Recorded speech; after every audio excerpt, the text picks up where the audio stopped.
Buenas noches, estudiantes. Continuamos entonces analizando ahora dentro de las teorías del conflicto aquellas teorías que representan una mirada que plantea la reproducción cultural.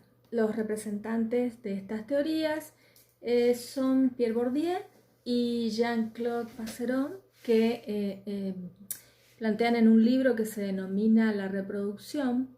El proceso, describen cuál es el proceso a través del cual la educación cumple un papel fundamental en la reproducción social, y desde esta perspectiva, desde lo cultural y desde lo simbólico. Es decir, que plantean ellos que a través de la transmisión y de la imposición de determinadas formas de actuar, de pensar y de concebir el mundo, se logra que los sujetos incorporen de una manera no arbitraria determinados conocimientos. Señala Bourdieu uno de sus conceptos fundamentales que lo acuña y que se denomina capital cultural.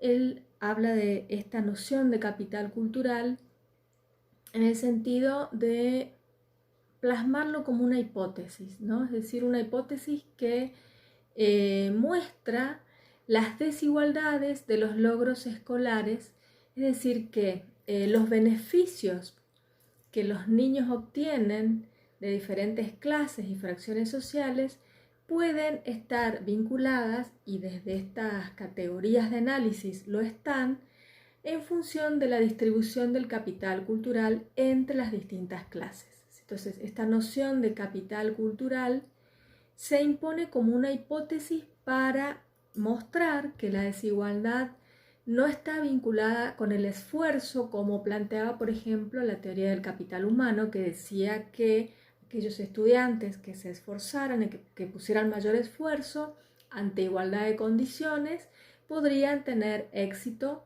en las instituciones escolares. Bueno, van a decir estos teóricos que no está dado por el esfuerzo, sino que las distintas clases sociales atribuyen, incorporan desde cada familia, estamos hablando de una inversión que cada familia hace en determinados conocimientos que brindan en el marco de la familia a sus hijos. A esto llamamos capital cultural.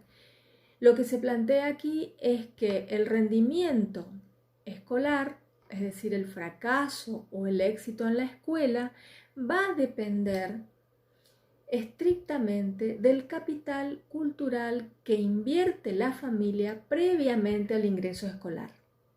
Entonces, de alguna manera, esto marca las enormes diferencias entre las clases sociales.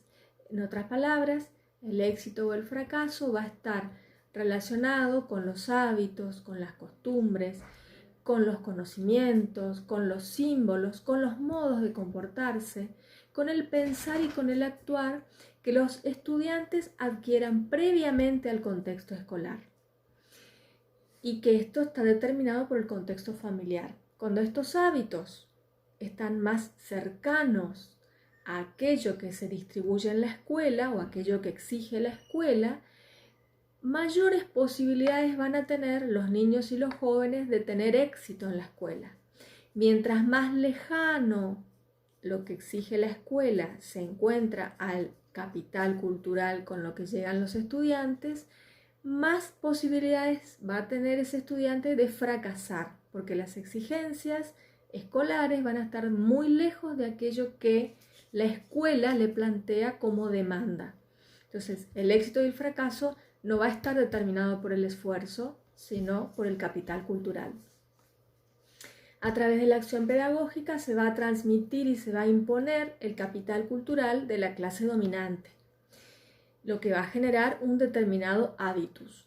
Este hábitus consiste en un sistema de disposiciones y de prácticas que están internalizadas para poder ser utilizada no solamente en la escuela, sino también fuera de los marcos escolares, en la vida social y en la vida productiva.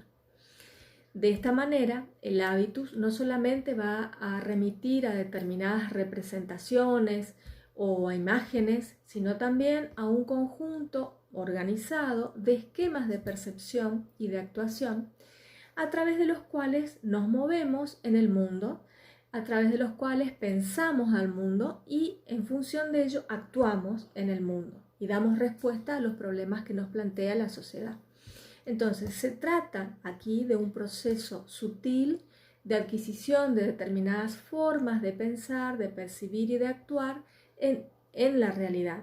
Y ya que esto va a ocurrir de un modo implícito, para quienes lo adquieren es muy difícil de tomar conciencia de ese capital cultural y de ese hábitus.